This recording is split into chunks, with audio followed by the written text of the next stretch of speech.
సంగారెడ్డి, మెదక్, వనపర్తి, జహీరాబాద్, మహబూబ్ నగర్, గద్వాల్, ఖమ్మం, వరంగల్ ఇట్లా ఒక్క జిల్లా అని కాదు, తెలంగాణ మొత్తం ప్రతి జిల్లాలో ఎక్కడెక్కడైతే మున్సిపాలిటీలు ఉన్నాయో, ఎక్కడెక్కడైతే మున్సిపల్ కార్పొరేషన్లు ఉన్నాయో అక్కడ ప్రతి చోట కూడా కాంగ్రెస్ పార్టీ అధికార దుర్వినియోగానికి పాల్పడుతుంది. ఒకసారి మనతో ఈరోజు ఈ విషయాన్ని చర్చిస్తేందుకు సభ్యులు వద్దిరాజు రవిచంద్ర ఖమ్మం నుంచి మనకు లైవ్లో ఉన్నారు. అట్లాగే నిజామాబాద్ నుంచి నిజామాబాద్ మాజీ ఎమ్మెల్యే బిగాల గణేష్ గుప్తా లైవ్లో ఉన్నారు. స్టూడియోలో రాజకీయ విశ్లేషకులు నర్రా విజయ్ కుమార్ ఉన్నారు. ముందుగా రవిచంద్ర గారి దగ్గర పోదాం. రవిచంద్ర గారు, మీరు విన్నారు కదా, ఆడియో వినుంటారు. మంత్రి గారు ఉద్యోగ సంఘాల నాయకులతో మాట్లాడిన ఆడియో, ఉద్యోగ సంఘాలను ప్రలోభాలకు గురి చేస్తున్న ఆడియో. ఇంత అరాచకం జరుగుతుంది. నిన్న సాయంత్రం ప్రచారం ముగిసిన తర్వాత మంత్రులు వాళ్ళ నియోజకవర్గాల్లో తిష్టవేసి, వాళ్ళ జిల్లాల్లో తిష్టవేసి ఈ రకంగా ఉద్యోగ సంఘాల నాయకులతో మాట్లాడుతున్నారు. ఎలక్షన్ కమిషన్ చూస్తూ కూర్చుండిపోయింది. ఏం చేస్తుంది ప్రతిపక్ష పార్టీగా బీఆర్ఎస్ పార్టీ?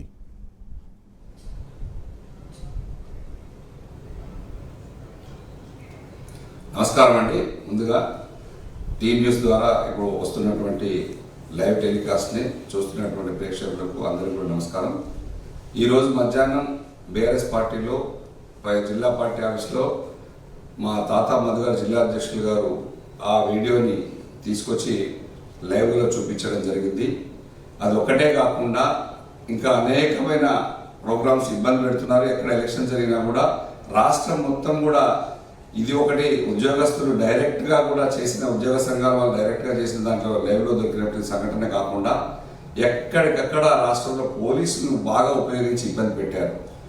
అభ్యర్థుల్ని ఇబ్బంది పెట్టడమే కాకుండా అభ్యర్థులకు సహకరించే వాళ్ళని కూడా కనీసం తిరగలేకుండా కూడా చేస్తున్నటువంటి ఎన్నిక జరుగుతుంది రేపు. ఇదంతా తెలంగాణ రాష్ట్రంలో జరుగుతున్న ఈ సంఘటనలన్నింటి కూడా తెలంగాణ రాష్ట్ర ప్రజలు చూస్తున్నారు, గుర్తుపెట్టుకుంటారు. అభివృద్ధి మీద కాన్సన్ట్రేషన్ లేకుండా, ప్రజా పాలన మీద కాన్సన్ట్రేషన్ లేకుండా కేవలం బెదిరింపు రాజకీయాలతోనే ఏదైతే ఉందో పోలీసు ప్రయోగం చేసి రాజ్యాన్ని ఇలానంటే కుదరదండి. ఇది ఖచ్చితంగా తెలంగాణ రాష్ట్ర ప్రజలు చూస్తున్నారు, విద్యావంతులు చూస్తున్నారు, మేధావులు చూస్తున్నారు, ఉద్యమకారులు చూస్తున్నారు. ప్రజలు అమాయకులు చాలా మందిని ఇబ్బంది పెట్టారు. రవిచంద్ర గారు, ఖమ్మంలో మనం చూసినాం. మంత్రి గారు పొంగులేటి శ్రీనివాసరెడ్డి గారు అక్కడనే ఉన్నారు. ఉద్యోగ సంఘాల నాయకులకి ఏం పోయే కాలం వచ్చిందో అర్థమవుతలేదు. ఈ రకంగా బహిరంగంగా ఒక మంత్రి గారితో మాట్లాడుకుంటూ, ఎందుకంటే సరే ఉద్యోగ సంఘాల నాయకులు అంటే వాళ్ళ ఒత్తిళ్లు ఉంటాయి, వాళ్ళు కావాల్సిన చోటుకు వాళ్ళ ఉద్యోగులను ట్రాన్స్ఫర్ల కోసం వస్తుంటారు, వాటన్నిటి కోసం మంత్రి అవసరం ఉంటుంది. కాబట్టి ఆ రకంగా వాళ్ళు దీన్ని ఖచ్చితంగా ఒక రకంగా చెప్పాలంటే ఉద్యోగ సంఘాల నాయకులు అధికార పార్టీ మంత్రులకు, అధికార పార్టీ నాయకులకు ఊడిగం చేస్తున్నారు. ఈ రకమైన దౌర్జన్యం, ఈ రకమైన పరిస్థితి, ఇట్లాంటి పరిస్థితి తెలంగాణ రాష్ట్రంలో ఉండడం చాలా శోచనీయం. ఒకసారి మీరు లైవ్లో ఉండండి. మనం నిజామాబాద్లో మన మహేష్ గుప్తా గారు ఉన్నారు. మహేష్ గుప్తా గారితో మాట్లాడదాం. మహేష్ గుప్తా గారు, నిజామాబాద్లో 3 ట్రయాంగులర్ కాంటెస్ట్ ఉంది. 3 పార్టీలు కూడా చాలా బలంగా పోటీ పడుతున్నాయి. మనమందరం ప్రచారంలో చూసినాం మనం ఏ రకంగా కాంగ్రెస్ పార్టీ అక్కడ అధికార దుర్వినియోగానికి పాల్పడుతుంది. అధికార దుర్వినియోగానికంటే ముఖ్యమంత్రి అక్కడ వచ్చి ఒక బహిరంగ సభలో తర్వాత మీ ఎంపీ ధర్మపురి అరవింద్ గారు, ఆయన ఏ రకంగా ముఖ్యమంత్రిని ఎట్లా అవమానకరంగా ముఖ్యమంత్రిని మాట్లాడిననేది చూసినాం. అట్లాగే హిందూ ముస్లిం అనేది కూడా తీసుకొస్తున్నారు. నిజామాబాద్లో మైనారిటీ ముస్లిం పాపులేషన్ చాలా ఎక్కువగా ఉంటుంది. హిందూ ముస్లిం అనేది కూడా తీసుకొస్తున్నారు. బీఆర్ఎస్ పార్టీ నాయకులు, కార్యకర్తలు ఏ రకంగా వాళ్ళని ఎదుర్కొంటున్నారు? శైలేష్ గారు, ఫస్ట్ స్మాల్ కరెక్షన్. నేను గణేష్ బిగాల, మీరు బై మిస్టేక్ మా బ్రదర్ పేరు చెప్పినట్టున్నారు.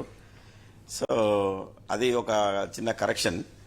గణేష్ గారు, అయితే మీరు ఇప్పటివరకు మీరు చెప్పినవన్నీ కూడా నేను విన్నాను, నేను చూశాను.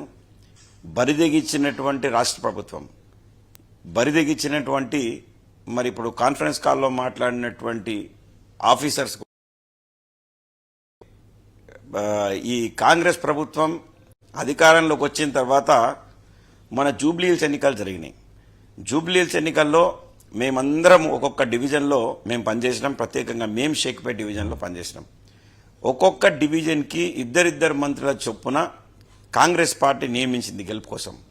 మరి నిజంగా ఓటింగ్ ప్రక్రియ అనేది కరెక్ట్ జరిగినట్టయితే ముమ్మాటికి బీఆర్ఎస్ పార్టీనే విజయం సాధిస్తూ ఉండే. కానీ ఈ మంత్రులు అక్కడనే తిష్ట వేసి డబ్బులు పంచడం, లెక్క లేకుండా డబ్బులు పంచడం, పట్టు చీరలు పంచడం, కుక్కర్లు పంచడం, మిక్సీలు పంచడం ఒక్కటి కాదు, ఇంకా అంటే 100 కోట్ల రూపాయలు వాళ్ళు గుమ్మరించడం. తర్వాత ఎలక్షన్ కన్నా ఒక రోజు ముందు, ఎట్లాగో మనకు తెలుసు 2 రోజుల ముందు సాయంత్రం ప్రచారం బంద్ అయిపోతుంది. ఈరోజు నిన్న అయిపోయినట్టు అక్కడ కూడా జరిగింది. బీఆర్ఎస్ నాయకులందరినీ కూడా పోలీసు వాళ్ళ దగ్గరుండి పంపించిండ్రు. ఇప్పుడు నేను ఒక ప్రైవేట్ పని కోసం నా మిత్రుడిని కలవడానికి వెళ్తే నా మెడలో కండువా లేదు, జనం లేరు, ఎవ్వరు లేరు, సింగిల్గా నేను పోతే ఆ ప్రాంతంలో కనిపించానని నా పేరు మీద కేసు పెట్టారు. కానీ ఎలక్షన్ జరుగుతున్నటువంటి సమయంలో కూడా ఈ పొంగులేటి శ్రీనివాసరెడ్డి గారు కావచ్చు, బట్టి విక్రమార్క గారు కావచ్చు, ఏకంగా ప్రభుత్వ కార్లు వేసుకొని సైరన్లు వేసుకుంటూ ఒక పక్క పోలింగ్ జరుగుతూ ఉంటే మరో పక్క వీళ్ళు తిరిగినటువంటి సంఘటనలు కూడా మనం టీవీలో చూసినాం. అంటే ప్రజాస్వామ్యాన్ని మొత్తంగా కూని చేస్తూ ఉన్నారు. ఈరోజు ఖమ్మంలో జరుగుతున్నటువంటి పరిస్థితి అదే, రాష్ట్ర వ్యాప్తంగా కూడా జరుగుతున్నటువంటి పరిస్థితి అదే. ఇన్ఛార్జ్ మంత్రులను నియమించి 100 కోట్ల రూపాయలు గుమ్మరించి ఈరోజు వారికి కేవలం 50 to 60% రిజల్ట్ వస్తున్నదని చెప్పేసి ఈ ఎన్నికలు పెట్టిండ్రు. ఒక ఎలక్షన్ల సిరీస్ చూసినట్టయితే ఫస్ట్ సర్పంచ్ ఎలక్షన్లు పెడతామని చెప్పేసి వాళ్ళ నిర్ణయం. సర్పంచ్ ఎలక్షన్లు ఎందుకు అంటే గుర్తుల మీద ఉండవు కాబట్టి ఎన్ని వచ్చినా కూడా మేము క్లెయిమ్ చేసుకోవచ్చు అనేటటువంటి ఎగ్జాంపుల్తో దాన్ని సర్పంచ్ ఎలక్షన్స్ పెట్టారు. దాని తర్వాత ఎంపీటీసీ జెడ్పీటీసీ ఎన్నికలు పెడతాం, దాని తర్వాత మున్సిపాలిటీ పెడతాం అన్నారు. కానీ సిస్టమ్ మార్చి మున్సిపాలిటీని ముందుకు తీసుకొచ్చారు. ఎందుకంటే గ్రామీణ ప్రాంతంలో కాంగ్రెస్ పార్టీ గణేష్ గారు, కాంగ్రెస్ పార్టీ అనేక హామీలు ఇచ్చింది అసెంబ్లీ ఎన్నికల సందర్భంగా మున్సిపాలిటీలకు ఏమేమి చేస్తామనేది. ఆ హామీలన్నీ నెరవేర్చుంటే ఈరోజు వాళ్ళు ఇంత దౌర్జన్యాలకు దిగే అవసరం ఉండేది కాదు కదా. హామీలు ప్రతిపక్ష పార్టీల వైపు చూస్తున్నారు, ప్రజలు బీఆర్ఎస్ వైపు చూస్తున్నారు. బీఆర్ఎస్ పార్టీ ఉన్నప్పుడు మున్సిపాలిటీలు ఎట్లా ఉండే, మున్సిపాలిటీలో పారిశుద్ధ్యం ఎట్లుండే, మున్సిపాలిటీలో మంచినీటి పరిస్థితి ఎట్లా ఉండే, మున్సిపాలిటీలో పార్కులు ఎట్లా ఉండే, మున్సిపాలిటీలో బస్తీ దవాఖానలు ఎట్లా ఉండే, ఇవన్నీ కూడా ప్రజలు చూస్తున్నారు. ఇప్పుడు వాళ్ళు చెప్పిన పనులు చేయకుండా బీఆర్ఎస్ చేసిన పనులను కూడా ఆ మున్సిపాలిటీల్లో ఉండే ఆ సౌకర్యాలను కూడా సరిగా మెయింటైన్ చేయకుండా ఈ చేయడం వల్లనే ఈ దుర్గతి పట్టింది. నిజామాబాద్ మున్సిపాలిటీలో పరిస్థితి ఎట్లా ఉంది చెప్తాను శైలేష్ గారు. అయితే ఈ పందా మార్చుకొని ఈరోజు మున్సిపాలిటీలో ఎన్నికలు పెట్టిండ్రు. ఆనాటి ముఖ్యమంత్రి గౌరవ కేసీఆర్ గారు ఇచ్చినటువంటి నిధులతో నిజామాబాద్ పట్టణాన్ని సుందరంగా తీర్చిదిద్దడం అది నేను చెప్పిన మాట కాదు.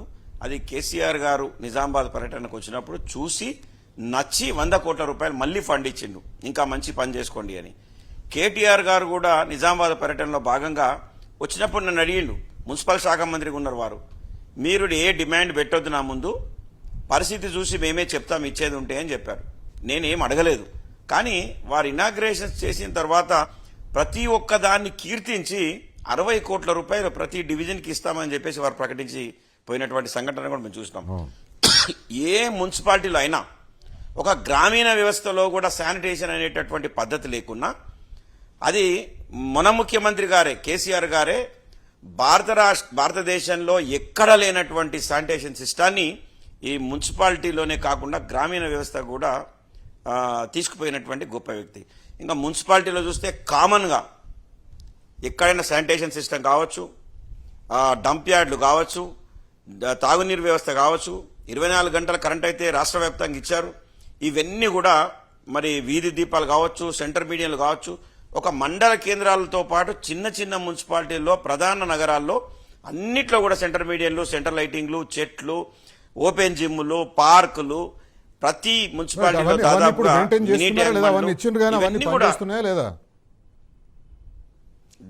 ఇప్పుడు చాలా దారుణమైనటువంటి పరిస్థితి ఏంటంటే ఏవి కూడా పనిచేయడం లేదు.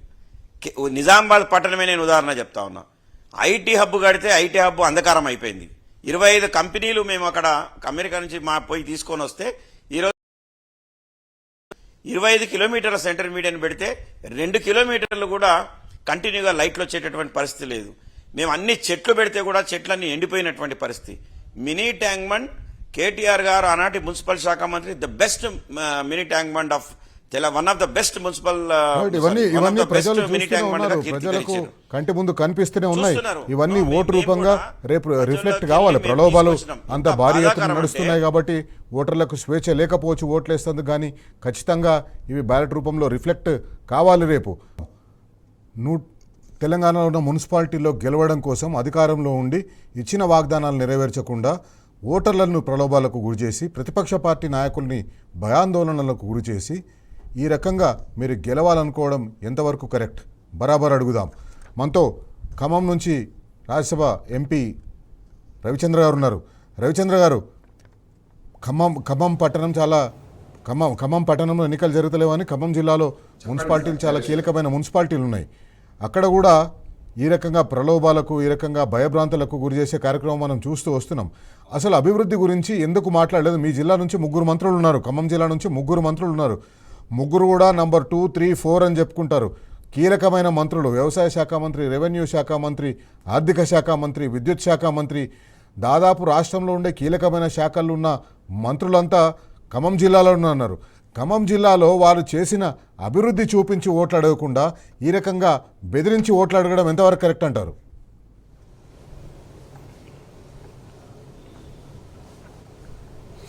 ఇక్కడ ఉన్నటువంటి 3 మంత్రులు కూడా ఈ 2 నెలల్లో చేసిన అభివృద్ధి ఒక్కటంటే ఒక్క పని కూడా లేదు. ఉమ్మడి ఖమ్మం జిల్లాలో, ఖమ్మంలో గౌరవ మున్సిపల్ ఐటీ శాఖ మంత్రి కేటీఆర్ గారు, మా వర్కింగ్ ప్రెసిడెంట్ గారు ఉన్నప్పుడు పువ్వాడ అజయ్ గారి నేతృత్వంలో ఖమ్మం టౌన్లో అత్యద్భుతంగా డెవలప్ చేసుకున్నారు. ఇప్పుడు మాత్రం కనీసం మనం ఇచ్చినటువంటి అప్పుడే శాంక్షన్ చేసినటువంటి ఒక కేబుల్ బ్రిడ్జ్ కూడా తొందరగా పనులు కంప్లీట్ చేయలేకపోతున్నారు. మున్నేరు వాగుపై కూడా వాల్ రిమిట్మెంట్ కూడా అట్లాగే స్లోగా నత్తనడకగా జరుగుతుంది. భద్రాద్రి కొత్తగూడెంలో మాత్రం కేసీఆర్ గారు అత్యద్భుతంగా దాదాపు 3,000 కోట్ల రూపాయలతో ఆ కాన్స్టిట్యూన్సీ నిధులతో అద్భుతంగా డెవలప్ చేస్తే 500 కోట్లతో కేవలం మున్సిపల్ చిన్న 35 మంది ఉన్నటువంటి మున్సిపల్ లో కూడా 500 కోట్లు 2023 డిసెంబర్లో పనులు ఎక్కడ ఆగిపోయినాయో అక్కడనే ఆగిపోయినాయి, ఒకటి కూడా ముందుకు పోతలేదు. రోడ్లు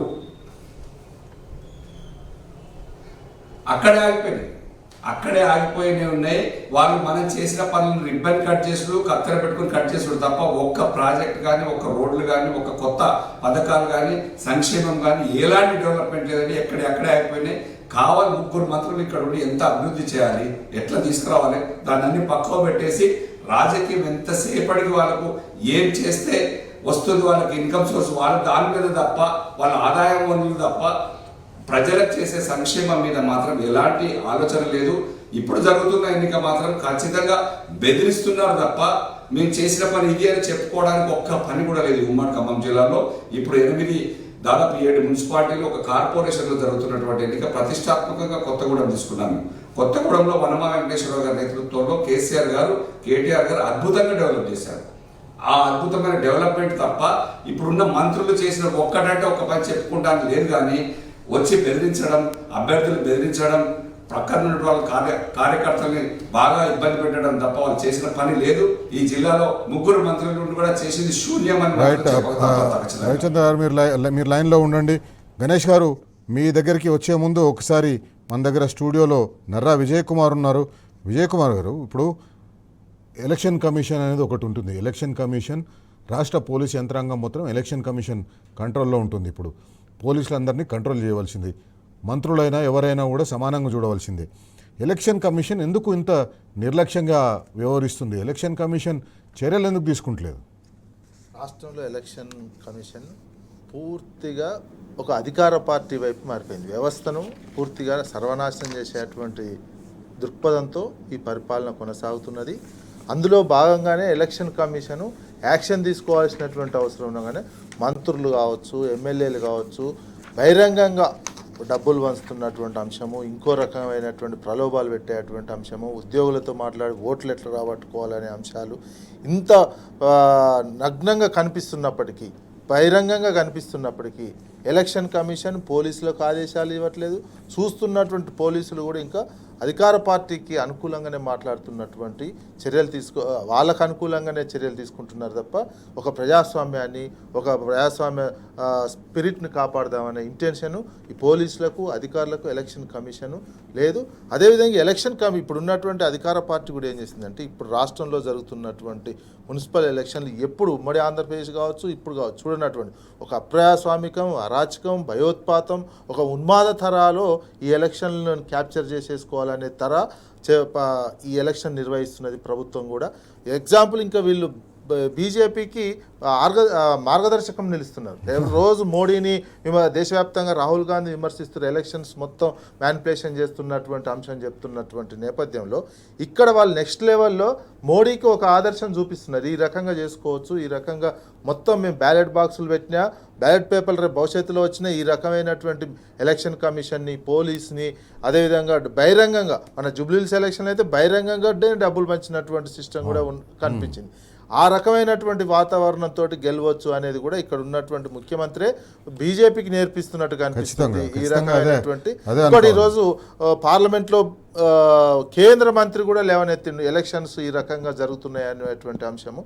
అంత ఉన్నటువంటి సమయంలో పార్లమెంట్ అమిత్ షా ఇక్కడ శాంతి భద్రతలు లేవు, ఇక్కడ రోజు దొంగతనాలు జరుగుతున్నాయి, ఇక్కడ మొత్తం ఎలక్షన్ నిర్వహించలేని పరిస్థితిలో ఒక సెంట్రల్ మినిస్టర్ పార్లమెంట్లో లేవనెత్తితే హోంమంత్రి కనీసం మీ రాష్ట్రంలో ఇట్లా జరుగుతున్నది, ఇక్కడ మేము రాష్ట్రపతి పాలన పెట్టొచ్చు, కనీసం ప్రశ్నించలేనటువంటి సిచ్యువేషన్ పోయి ఇంత ఘోరమైన పరిస్థితులు ఉన్నాయని ఒక సెంట్రల్ మినిస్టర్ కుమ్మక్కైపోయినారు. వాళ్ళందరూ పంచుకున్నారు వాళ్ళందరూ. ఎందుకంటే భారతీయ జనతా పార్టీ ఏ రకంగా కాంగ్రెస్ పార్టీకి అన్ని రకాలుగా సహకరిస్తూ వచ్చింది రాష్ట్రంలో, అట్లనే ఇక్కడ ఈ ఎన్నికల సందర్భంలో కూడా భారతీయ జనతా పార్టీ కాంగ్రెస్ పార్టీకి సహకరిస్తూ వచ్చింది. నిజామాబాద్లో గణేష్ గారు, నిజామాబాద్లో భారతీయ జనతా పార్టీకి సంబంధించిన ఎంపీ ఉన్నారు, అట్లాగే కాంగ్రెస్ పార్టీకి సంబంధించిన సీనియర్ నాయకులు ఉన్నారు. బోధన్ నుంచి సుదర్శన్ రెడ్డి గారు అక్కడ ప్రభుత్వ సలహాదారుగా ఉన్నారు. ఏ రకంగా వీళ్ళు అక్కడ ఎన్నికలను ప్రభావితం చేసే కార్యక్రమాలను చేస్తున్నారు? నిన్న సాయంత్రం నుంచే డబ్బుల పంపిణీ మొదలుపెట్టింది కాంగ్రెస్ పార్టీ, బీజేపీ పార్టీ. ఇక్కడ కాంగ్రెస్ పార్టీ చాలా పెద్ద పెద్ద నాయకులు ఉన్నారు. మీరు చెప్పినట్టు సుదర్శన్ రెడ్డి గారు ఉన్నారు, పిసిసి అధ్యక్షులు ఉన్నారు. వీళ్ళందరూ కూడా నిజామాబాద్ పట్టణంలో మకాం వేసిండ్రు. ఉత్తమ్ కుమార్ రెడ్డి గారు ఇన్ఛార్జ్గా ఇక్కడ ఉన్నారు. అదేవిధంగా బీజేపీ నుంచి ఎంపీ అరవింద్ గారు, ఇక్కడ ఎమ్మెల్యే కూడా ఉన్నారు. చాలా మంది రాష్ట్ర స్థాయిలో ఉన్నటువంటి నాయకులను తీసుకొచ్చి ఇక్కడ ప్రచారం చేపించారు. మరి ఏకంగా ముఖ్యమంత్రి గారే వచ్చేసి ఇక్కడ ప్రచారం చేశారు. నిజామాబాద్ మున్సిపల్ సరిహద్దు బయటనే ప్రచారం చేశారు. చేసి చాలా ఒక మంచి మాట చెప్పారు. ఒక 2 రోజుల క్రితమే నిజామాబాద్ అభివృద్ధి కుంటుపడింది అని చెప్పేసి నేను చెప్పిన. దాని తర్వాత ముఖ్యమంత్రి గారు వచ్చేసి ఏం చెప్పారంటే ఆయన కూడా అదే చెప్పిండు. నిజామాబాద్ అభివృద్ధి కుంటుపడింది, నాలాలు సాఫ్ చేసేటోడు లేడు, లైట్లు పెట్టేటోడు లేడు అని చెప్పేసి ఆయన చెప్పిండు. మరి అధికారంలో ఆయననే ఉండడం చెప్పేసి మర్చిపోయిందా? మున్సిపల్ శాఖ మంత్రి కూడా తన దగ్గరనే ఉందని చెప్పేసి మర్చిపోయిందా? కానీ నిజామాబాద్ అభివృద్ధి చాలా దారుణంగా ఉన్నదని చెప్పేసి మరి ప్రజల ముందు చెప్పినటువంటి పరిస్థితి. నిజంగా ఈ 10 సంవత్సరాల బీఆర్ఎస్ ప్రభుత్వంలో బ్రహ్మాండమైనటువంటి నగరంగా తీర్చిదిద్దబడ్డటువంటి నిజామాబాద్ని కుంటుపడేసినటువంటి మాట వాస్తవం. ఈ బీజేపీ ఎమ్మెల్యే, కాంగ్రెస్ ప్రభుత్వం. నేను ఇదే ప్రజల మధ్య ముందు నేను ఎవ్రీడే నేను ఇదే తీసుకెళ్తా ఉన్నా. ప్రజల మధ్యలో మేము పోయినప్పుడు ఎన్నికల ప్రచారంలో గవర్నమెంట్ కాంగ్రెస్ మీరు ఒక ప్రతిపక్ష పార్టీగా, ఒక మాజీ ఎమ్మెల్యేగా మీరు ప్రజల మధ్యలో తీసుకుపోయి ఉండొచ్చు. కానీ ప్రజలు గ్రహించాలి. ప్రజలు రోజు పొద్దున్న లేస్తే వాళ్ళు చూస్తూ ఉంటారు, పట్టణంలో తిరుగుతూ ఉంటారు, రోడ్లలో తిరుగుతూ ఉంటారు. మీరు అన్నట్టు ట్యాంక్ బండ్ అక్కడ పోతూ ఉంటారు, అక్కడ తిరుగుతూ ఉంటారు. ప్రజలు ఖచ్చితంగా ఇవి తెలుసు. కానీ ప్రజలను స్వేచ్ఛగా ఓటేనియాలి, ప్రజలను భయభ్రాంతులకు గురి చేయకుండా ఉండేటట్టుగా ఓటేనియాలి. రేపు పొద్దున ఇంట్లో నుంచి బయటికి వెళ్ళినప్పుడు ఎక్కడ కూడా ఆటంకం కలగకుండా, ఎక్కడ కూడా పోలీసులను చూస్తే భయపడకుండా. పోలీసులు నాకు తెలిసి రేపు పొద్దున్న నుంచి ఏం చేస్తారంటే అందరినీ చెకింగ్లు చేయడం మొదలుపెట్టే చేస్తారు. 2 వీలర్ మీద ఎవరైనా పోలింగ్ కేంద్రానికి బయలుదేరుతున్నారంటే వాడిని మధ్యలో ఆపి ఆ 2 వీలర్ వాడిని భయపెట్టించే ప్రయత్నం చేస్తారు. ఈ రకంగా అధికారం దుర్వినియోగం చేసే అవకాశం ఉంది. విజయ్ గారు, రాష్ట్రంలో పోలీసులు చాలా అతిగా ప్రవర్తిస్తున్నట్టు కనిపిస్తుంది. ఎక్కడ చూసినా కూడా ప్రతిపక్ష పార్టీ నాయకులను, కాంగ్రెస్ పార్టీ నాయకులు అసలు వాళ్ళు చాలా బుద్ధిమంతులుగా ఉన్నారని చెప్పేసినట్టు వాళ్ళు ఎక్కడ పోయినా ఏం పోయినా కూడా వాళ్ళు ఇంకా పోరు. కాంగ్రెస్ పార్టీ కార్యకర్తల ఇళ్లలోకి పోరు, కాంగ్రెస్ పార్టీ అభ్యర్థుల ఇళ్ల మీదకి పోరు. కానీ బీఆర్ఎస్ విషయానికి వచ్చేసరికి బీఆర్ఎస్ పార్టీ అభ్యర్థుల మీద, బీఆర్ఎస్ పార్టీ నాయకుల మీద, బీఆర్ఎస్ పార్టీ కార్యకర్తల మీద అనేక రకాలుగా నిర్బంధాలు చేస్తున్నారు. పూర్తి వివక్షత, పోలీసులు వన్ సైడ్గా వ్యవహరిస్తున్నటువంటి సిచ్యువేషన్ రాష్ట్రంలో కనిపిస్తుంది. ఎలక్షన్స్ జరిగిన మామూలు సందర్భంలో, ఎలక్షన్లు ఎప్పుడైతే మరీ ఇంకా ఘోరంగా, మన చెన్నూరులో చూసుకున్న పోలీసులు ఎలాంటి చర్యలు తీసుకోకపోవడం, బహిరంగంగా పైసలు పంచుతున్నటువంటి సిచ్యువేషన్లో వీళ్ళు ఎవరన్నా అక్కడ ఉన్న పక్క దగ్గర ఉన్న ఆ ప్రతిపక్ష పార్టీలు వాళ్ళని పంపించడం, అధికార పార్టీకి పూర్తిగా వాళ్ళే కాన్వాయిలు ఇచ్చి, వాళ్ళే భద్రత ఇచ్చి, పైసలు పంచే విషయంలో కూడా వాళ్ళే భద్రత ఇస్తున్నట్టు వస్తున్నటువంటి వార్తలు కనిపిస్తున్నాయి. అందుకే పోలీస్ వ్యవస్థ పూర్తిగా విఫలమైపోయింది ఈ ఎలక్షన్ నిర్వహించడంలో. కారణం ఏంటంటే అధికార పార్టీ బలం చూసుకొని అధికార పార్టీ రాజకీయం చేస్తున్నటువంటి దానికి అధికార పార్టీకి పూర్తిగా తొత్తులుగా మారినటువంటి సిచ్యువేషన్ కనిపిస్తుంది. ఓవైపు ఎలక్షన్ కమిషను, ఓవైపు పోలీసులు, మరోవైపు ఉద్యోగులకు సంబంధించినటువంటి ఇట్లా బహిరంగంగానే మాట్లాడి ఇది మా బాధ్యత అన్నా అని ఫోన్లలో బంగారుపల్లెంలో పెట్టిస్తామని మాట్లాడే సిచ్యువేషన్ కు ప్రభుత్వ ఉద్యోగులు పోయినటువంటి సిచ్యువేషన్ ఉందంటే ఈ రాష్ట్రంలో ప్రభుత్వ ఉద్యోగులకు 5 DAలు ఇప్పటివరకు ఇవ్వాలి. ఇంకా 5 DAలు కూడా 5 DAలు ఇచ్చే మాట లేదు. వాళ్లకు PRC గురించి మాట లేదు. కానీ ఉద్యోగులు మాత్రం, ఉద్యోగ సంఘాల నాయకులు మాత్రం ఈ కాంగ్రెస్ పార్టీ ప్రభుత్వానికి మేము ఓట్లు ఇప్పిస్తాం, మేము తిరుగుతాం, మేము బంగారుపల్లెంలో పెట్టి మీకు మున్సిపాలిటీలను అప్పగిస్తాం, మున్సిపల్ కార్పొరేషన్లు అప్పగిస్తామని చెప్పే దయనీయమైన పరిస్థితి. ఖమ్మం వెళ్దాం. ఖమ్మంలో రవిచంద్ర గారు ఉన్నారు, రాజ్యసభ సభ్యులు. రవిచంద్ర గారు, ఖమ్మంలో పోలీసు అధికారుల ప్రవర్తన ఎట్లా ఉంది? పోలీసు అధికారులు ఏ రకంగా వాళ్ళు ఈ ఎన్నికల్లో పాత్ర పోషిస్తున్నారు?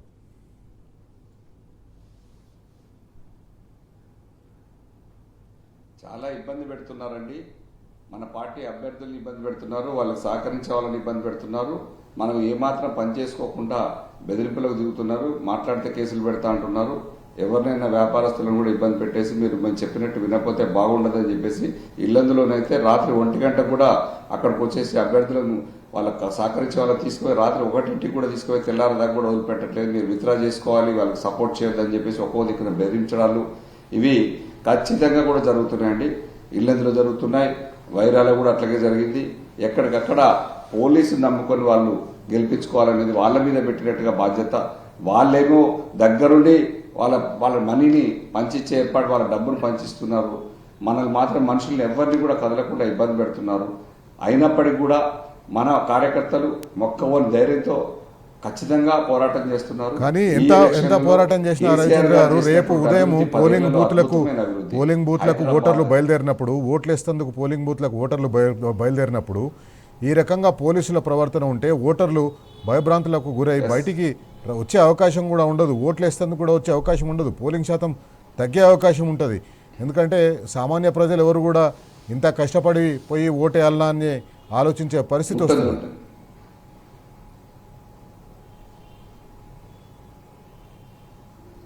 ఇది ఇట్లాగే కొనసాగితే అదే పరిస్థితి వస్తుందండి శైలేష్ గారు. అయినప్పటికీ కూడా మన కార్యకర్తలకు ధైర్యం చెప్తున్నాం. కానీ వాళ్ళ ప్రవర్తన అయితే అట్లాగే ఉన్నది. పోలీసు వాళ్ళకి మేము ఎన్ని కంప్లైంట్స్ ఇచ్చినా కూడా, ఎన్నికల కమిషన్ కంప్లైంట్ ఇచ్చినా, CVG ల్యాబ్ ద్వారా కంప్లైంట్స్ ఇచ్చినా కూడా వాటి మీద చర్యలు ఉండవు. వాళ్ళు మాత్రం ఎవరైనా చేయదలుచుకుంటే ఇమీడియట్ గా మన వాళ్ళని తీసుకుపోయి పోలీస్ స్టేషన్లో కూర్చోబెట్టి బెదిరించడం జరుగుతుంది. ఇది ఖచ్చితంగా కూడా దౌర్జన్యకాండనే కొనసాగిస్తున్నటువంటి ప్రభుత్వానికి బుద్ధి చెప్పాలంటే ఖచ్చితంగా కూడా తెలంగాణ రాష్ట్రంలో ఉన్నటువంటి కార్యకర్తలు కానీ ఓటర్ మహాశయులందరూ కూడా రేపు పొద్దున్నే బయలుదేరి వచ్చేసి ఓట్లు వేస్తారనే నమ్మకం నాకైతే ఉన్నది. వాళ్ళు బెదిరించినప్పటికి కూడా కేసీఆర్ గారు, బీఆర్ఎస్ పార్టీ ఎట్టి పరిస్థితుల్లో కూడా మాకు ఇచ్చిన ధైర్యాన్ని మేము కూడా కింద మా ప్రజలకందరూ కూడా చెప్పాం. అది కొనసాగుతుంది. కొత్తగూడెంలో మొదటిసారి కార్పొరేషన్ అయింది. అక్కడ చాలా ఉత్సాహంగా మా వాళ్ళందరూ ఉన్నప్పటికీ పోలీసులు ఇప్పుడు కొత్తగూడెంలో జరుగుతున్నది ఏంటంటే ఎగ్జాక్ట్ గా కాంగ్రెస్ వాళ్ళు వాళ్ళ మనుషులను తీసుకుని పోలీస్ సహకారంతో దగ్గరుండి డబ్బులు పంపిస్తున్నారు. ఎక్కడికక్కడ అలాగే జరుగుతున్నది. మన వాళ్ళను ఇంటి దగ్గర ఉండేటట్టు ఎటు తిరగకుండా పక్కనే బైక్లు వేసుకొని, వ్యాన్లు వేసుకొని కాపలాలు కాస్తున్నట్టు ఇబ్బంది పెడుతున్న పరిస్థితి ఉందండి. ఇది ఖచ్చితంగా కూడా ప్రజాస్వామ్యంలో ఇది తగదు. ఎంతకాలం చేస్తారు ఇట్లా? ఎన్ని రోజులు ఇబ్బంది పెడతారు? ప్రజలు చూస్తున్నారు. అభివృద్ధి చేసిన కేసీఆర్ బీఆర్ఎస్ పార్టీకి ధర్మానికి అధర్మానికి మధ్య జరుగుతున్న పోరాటంలో గ్రామ పంచాయతీ ఎన్నికల్లోనే మొన్న బుద్ధి చెప్పారు. ఈ పట్టణ ఎన్నికల్లో కూడా ఖచ్చితంగా బరాబర్ 50% పైన మనం కొడుతున్నామన్న దాంతో కూడా కాన్సన్ట్రేషన్ చేయడం జరిగింది. దీన్ని తెలంగాణ రాష్ట్ర ప్రజలు ఖచ్చితంగా తిప్పికొడతారు. ఖచ్చితంగా మనం బీఆర్ఎస్ పార్టీ ముందుంటుందని చెప్పేసి మనస్ఫూర్తిగా కోరుకుంటున్నాను. శైలేష్ గారు. గణేష్ గారు నిజామాబాద్ కానీ లేకపోతే ఉత్తర తెలంగాణలో అనేక రకాలుగా ఒకవైపు భారతీయ జనతా పార్టీతో దోస్తీ చేస్తున్న ముఖ్యమంత్రి ఎంఐఎంను వెనకేసుకు రావడం వల్ల అక్కడ ఆ ప్రాంతంలో బీజేపీ ఎంఐఎంకు మధ్య పోటీ ఉండేటట్టుగా చేసే ప్రయత్నం కనిపించింది. నిజామాబాద్లో ఎట్లా ఉంది? ఇప్పుడు ఈ ప్రాంతంలో చూస్తే శైలేష్ గారు, కాంగ్రెస్ పార్టీ ఏమో కేవలం డబ్బులను నమ్ముకుంది. అధికార యంత్రాంగాన్ని అడ్డం పెట్టుకొని డబ్బులు పంచుతూ దౌర్జన్యం చేస్తూ గెలవాలనేటటువంటి ఉద్దేశంతో కాంగ్రెస్ పార్టీ పనిచేస్తూ ఉంటే, బీజేపీ పార్టీ మాత్రం కేవలం పోలరైజేషన్ మాత్రమే నమ్ముకుంది. ఏం చెయ్యకున్నా కూడా పోలరైజేషన్ ఏదైనా నమ్ముకున్నారో, కులాల మధ్యలో మతాల మధ్యలో చిచ్చుపెట్టి ఏదైతే రెచ్చగొట్టినరో, గతంలో నిజామాబాద్ మున్సిపల్ ఎన్నికలు జరిగినప్పుడు కూడా బైన్సాలో జరిగినటువంటి అల్లర్లను నిజామాబాద్లో ప్రేరేపించి ఆ వీడియోలన్నీ కూడా వైరల్ చేసి ఇక్కడ ఎంఐఎం మేయర్ అవుతున్నాడు అనేటటువంటి విషయాన్ని చాలా స్ప్రెడ్ చేసి దాన్ని చిచ్చుపెట్టే రకంగా దాన్ని వాడుకొని మరి 28 సీట్లు వారు గెలిచిండ్రు. కానీ ఈ రోజు కూడా వారు అదే ప్రయత్నం చేస్తే ప్రజలు తిప్పి కొడతారని చెప్పేసి నేను గట్టిగా నమ్ముతా ఉన్నా. వీరు తీసుకున్నటువంటి డబ్బులు ఈ 1000 రూపాయలు 2000 రూపాయలు ఇచ్చేటటువంటి ఆశలకు పోవద్దని చెప్పేసి మేము ప్రతి మీటింగ్లో మేము చెప్తా ఉన్నాం. అంటే వాళ్ళు ఇచ్చినటువంటి ప్రతి ఏదైతే వాగ్దానం ఉందో అన్నీ కూడా వాళ్ళు ఫెయిల్ అయినరు. పోలీస్ యంత్రాంగాన్ని అడ్డం పెట్టుకొని, అధికార యంత్రాంగాన్ని అడ్డం పెట్టుకొని, రాజకీయ వ్యవస్థను అడ్డం పెట్టుకొని కాంగ్రెస్ పార్టీ బరిదెగించి ప్రతి బస్తీలో డబ్బులు పంచేటటువంటి విషయాన్ని మా దృష్టికి వస్తుంది. మేము ఒక కాల్ సెంటర్ లాగా పనిచేస్తున్నాం. మేము పోలీసు వాళ్ళకి చెప్తున్నాం, ఇక్కడే ఉన్నారు అని చెప్తే వారి ముందరనే పంచేటటువంటి పరిస్థితి. బీజేపీ కూడా డబ్బులతో సహా, డబ్బులు ఎందుకంటే ఈరోజు బీజేపీ పంచుతుంది. నిజంగా మీకు గ్రౌండ్లో ఉంటే సత్తా ఉంటే ఎందుకు మీ బీఆర్ఎస్ కార్యకర్తలు బీఆర్ఎస్ నాయకులను తీసుకొని పోయి మాకు టికెట్ ఇచ్చిండ్రు? మా కార్పొరేటర్లను మా నాయకులను తీసుకొని పోయి బీజేపీ పార్టీలో టికెట్ ఇచ్చి డిపాజిట్లు లక్షల రూపాయలు ఇక్కడ డిపాజిట్ చేయించుకొని ఈ రోజులు డబ్బులు కూడా పంపిణీ చేస్తున్నది బీజేపీ పార్టీ. ఈ రెండు పార్టీలు కూడా భయం గుప్పిట్లో వేల రూపాయలు ప్రతి ఓటర్కి కూడా డబ్బులు ఇస్తా ఉన్నారు. అయినా రవిచంద్ర గారు చెప్పినట్టు ప్రజల మీద పూర్తి నమ్మకం మాకుంది. ఇప్పుడు ఎలక్షన్లు న్యాయంగా జరిగితే 50% కూడా వారికి రిజల్ట్ వచ్చేటటువంటి పరిస్థితిలో కాంగ్రెస్ ప్రభుత్వం లేదు. మోర్ దెన్ 50% బీఆర్ఎస్ పార్టీకే వచ్చేటట్టుంది.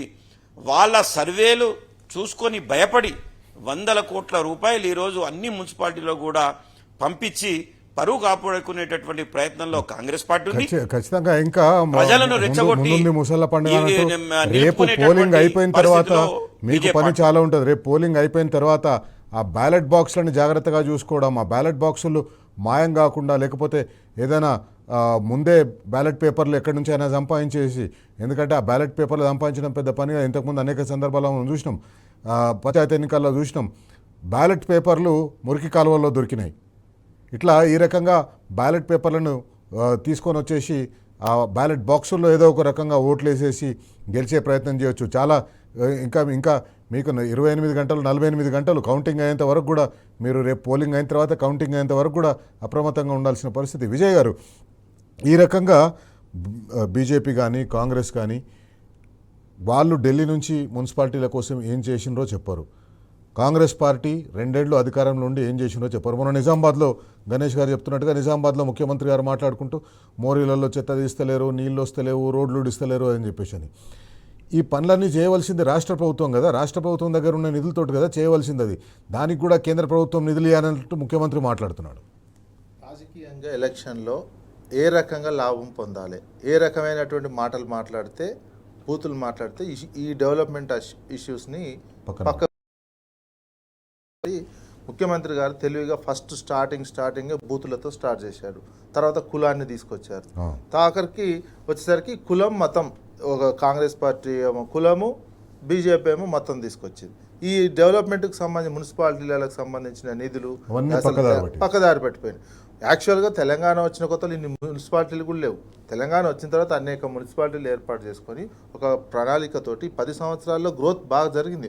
పట్టణీకరణ జరిగింది, పట్టణాలలో మౌలిక వసతులుగా వచ్చాయి. వాస్తవానికి ప్రజలు కూడా ఇవన్నీ గమనిస్తున్నారు అనుకుంటున్నాను. ప్రజలు కూడా ఈ ప్రచారం జరిగిన సరళి ప్రచారంలో ముఖ్యమంత్రి మాట్లాడిన తీరు, ప్రచారాల్లో భారతీయ జనతా పార్టీ నాయకులు మాట్లాడుతున్న తీరు, ఇవన్నీ కూడా ప్రజలు గమనిస్తున్నారు అనుకో. రాష్ట్రంలో 116 మున్సిపాలిటీలు, 7 కార్పొరేషన్లకు రేపు ఉదయం 7 గంటల నుంచి పోలింగ్ ప్రారంభమవుతుంది. ఈ పోలింగ్ సందర్భంగా పోలింగ్ ముందు రోజు కాంగ్రెస్ పార్టీ ఏ రకంగా తన అధికారాన్ని వినియోగం చేస్తుంది, ఏ రకంగా పోలీసులను వాడుకుంటుంది, ఏ రకంగా ఉద్యోగులను వాడుకుంటుంది, మంత్రులు ఏ రకంగా జిల్లాల్లో తిష్టవేసి, నియోజకవర్గాల్లో తిష్టవేసి, మున్సిపాలిటీలో తిష్టవేసి ఏ రకంగా ఓటర్లను ప్రలోభాలకు గురి చేస్తున్నారు, ఓటర్లను భయభ్రాంతులకు గురి చేస్తున్నారు, మనం దాని విషయంలో చర్చించుకుంటున్నాం. రవిచంద్ర గారు, చాలా బ్రీఫ్గా ఒక విషయం చెప్పండి. అభివృద్ధి విషయం మాట్లాడకుండా ప్రచారం జరిగింది. కాంగ్రెస్ పార్టీ కానివ్వండి, బీజేపీ కానివ్వండి, వాళ్ళు ఏం అభివృద్ధి చేసిందో చెప్పకుండా ప్రచారం చేసిండ్రు. బీజేపీ కేంద్రం నుంచి ఏం తీసుకొచ్చిందో చెప్పకుండా ప్రచారం చేసిండ్రు.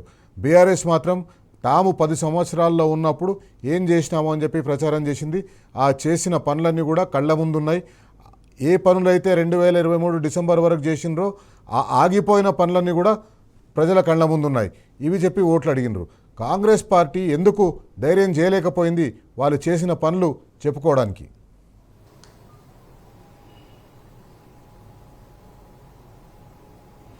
శైలేష్ గారు, వాళ్ళు చేసినట్టు ఏదైనా ఒక్క పని అంటూ ఉంటే కదా ఈ రాష్ట్రంలో, వాళ్ళు ఇచ్చిన హామీల పట్లనే వాళ్ళకి చిత్తశుద్ధి లేదు. ఏమి ఇచ్చారని? పెన్షన్ డబల్ పెంచుతా అన్నారు, పెంచారా? 2000 4000 చేస్తా అన్నారు, చేయలేదు కదా. ఒంటరి మహిళలకు కూడా 2500 పెన్షన్ ఇస్తా అన్నారు, ఇవ్వలేదు కదా. ఆడపడుచులకు కళ్యాణ లక్ష్మి ఆ పెళ్లి చేసుకున్న వాళ్ళ ఇంటికి డబ్బులు ఇవ్వడం మొదలుకోను, అసలు అదే లేదు. తర్వాత తులం బంగారం ఇస్తా అన్నారు, ఏమి ఇచ్చారని? రైతు బంధే 2 సార్లు ఎగ్గొట్టారు, రైతు బంధు పెంచలేదు. ఏం పని చేశారని చెప్పేసి, వాళ్ళ అభివృద్ధి ఏం చేశారని చెప్పేసి చెప్పుకోవడానికి ఉన్నది ఒక్క పని లేదు. కనీసం ఒక బీసీలకు 42% రిజర్వేషన్ ప్రకటించారు కామారెడ్డి డిక్లరేషన్లో.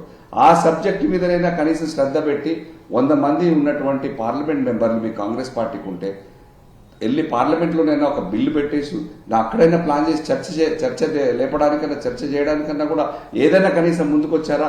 ఆర్డినెన్సులు, జీవోల ద్వారా కాదని మా కేసీఆర్ గారు మీకు గతంలోనే చూపించారు.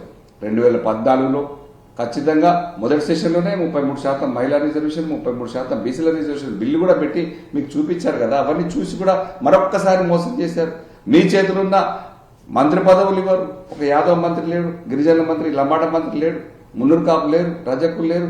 మంత్రి పదవులు ఇవ్వడం చేత కాదు, కనీసం చేతిలో ఉన్న కార్పొరేషన్ పదవులు ఇవ్వరు. ఏం చేశారని వాళ్ళు అభివృద్ధి చేసిందని చెప్పుకోవడానికండి. బీసీలకు ఏటా 20,000 కోట్ల రూపాయల బడ్జెట్ మీరు మేనిఫెస్టోలోనే పెట్టారు.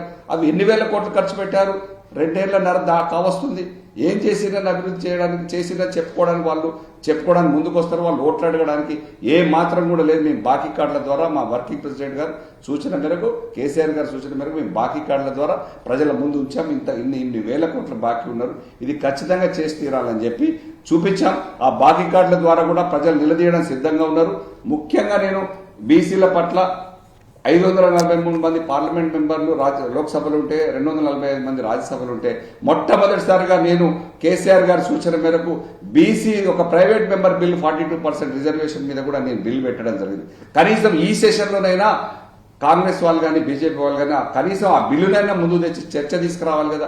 దాని మీద కూడా చిత్తశుద్ధి లేదు. కానీ ఇంకా మళ్ళీ ఓట్లు వేయడానికి అడుగుతారు. ఏం గొప్ప చేసిరని, ఏం సాధించారని అడగడానికి ముందుకు వస్తున్నారు. వాళ్ళు చేసింది ఈ రాష్ట్రంలో ఏం లేదు. మనం చెప్పుకోవడానికి చాలా ఉన్నాయండి. అనేక ప్రాజెక్టులు కట్టినాం. నేను చాలా మందికి చెప్పాను, కేసీఆర్ గారు దూరదృష్టితో ఆలోచించి తెలంగాణ రాష్ట్రం రాకముందే ఏం చేస్తే బాగుంటుంది, తెలంగాణ రైతులకు, తెలంగాణ రాష్ట్రం చుట్టూ మన కన్న తల్లిదండ్రులు, మన పిల్లలకు ఎట్లయితే బ్యాంకులో వాళ్ళ చదువుల కోసం, వాళ్ళ ఉన్నతి కోసం, వ్యాపారాల కోసం పెళ్లి పెడతారు బ్యాంకులో, కేసీఆర్ గారు తెలంగాణ రాష్ట్రం చుట్టూ ప్రాజెక్టులు కట్టి అనేక ప్రాజెక్టులలో నీళ్లను రిజర్వ్ చేసి పెట్టి రైతులను ఆదుకున్నటువంటి గొప్ప చరిత్ర కేసీఆర్ గారిది. ఎక్కడికక్కడ రాష్ట్రం చుట్టూ గోదావరి నీళ్లు తెచ్చుకున్నాం, కృష్ణాలో కల్పించాం. ఇక్కడ కూడా సీతారామ సాగర్ ద్వారా కూడా తెచ్చుకొని అనేక ఉచిత విద్యుత్తు, నీళ్లు, పంటలు ఎక్కడండి 36 లక్షల టన్నులు పండే ధాన్యాన్ని 3 కోట్ల టన్నుల ధాన్యం పండే విధంగా రవిచంద్ర గారు ఒకసారి గణేష్ గారితో మాట్లాడదాం. గణేష్ గారితో మాట్లాడదాం. గణేష్ గారు, మీరు రాష్ట్రంలో ఎమ్మెల్యేగా పనిచేసిండ్రు, నిజామాబాద్ నుంచి ప్రాతినిధ్యం వహించిండ్రు. ఏ రకమైన అభివృద్ధి జరిగింది? ఎందుకు కాంగ్రెస్ పార్టీ వాళ్ళు చేసిన పనులు చెప్పుకునే ధైర్యం లేదు?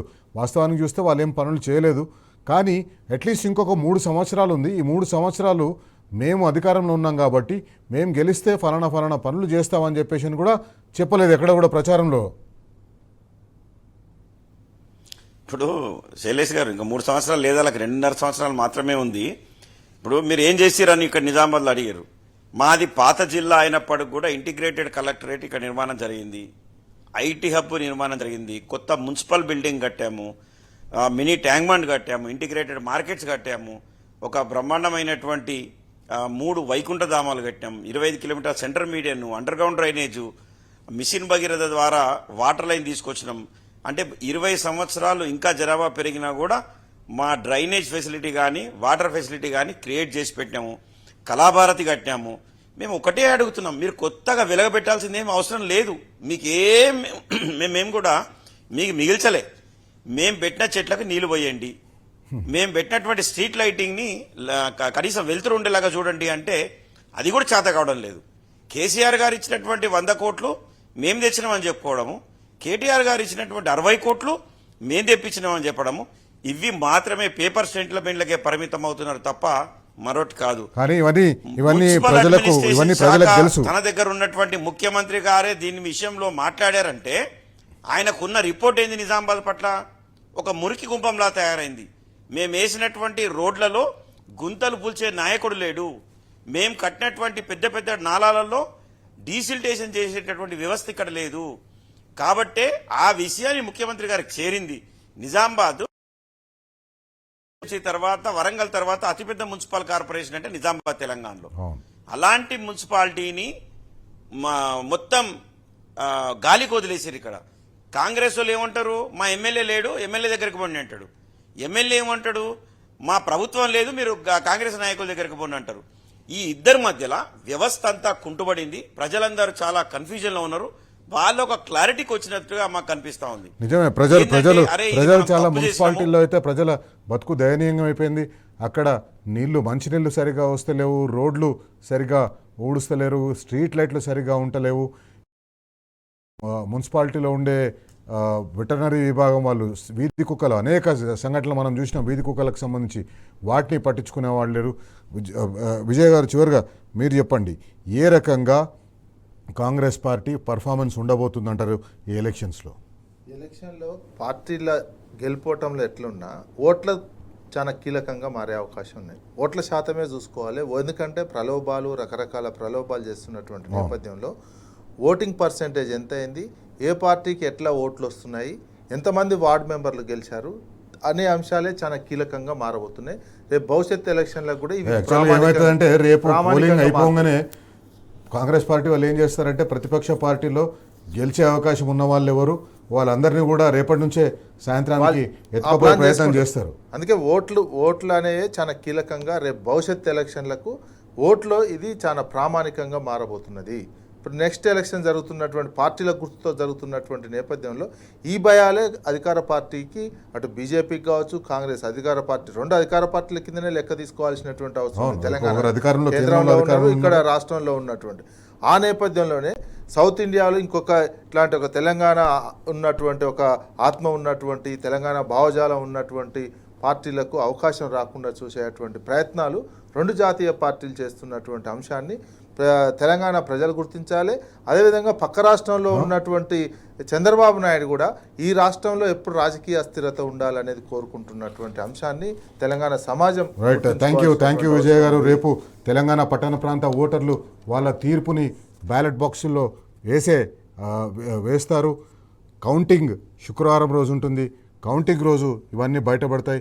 ఖచ్చితంగా అధికారంలో కాంగ్రెస్ పార్టీ ఉంది కాబట్టి కాంగ్రెస్ పార్టీ అన్ని రకాలుగా ఓటర్లను భయభ్రాంతులకు గురి చేసి ప్రలోభాలకు గురి చేసి చేసే అవకాశం ఉంది.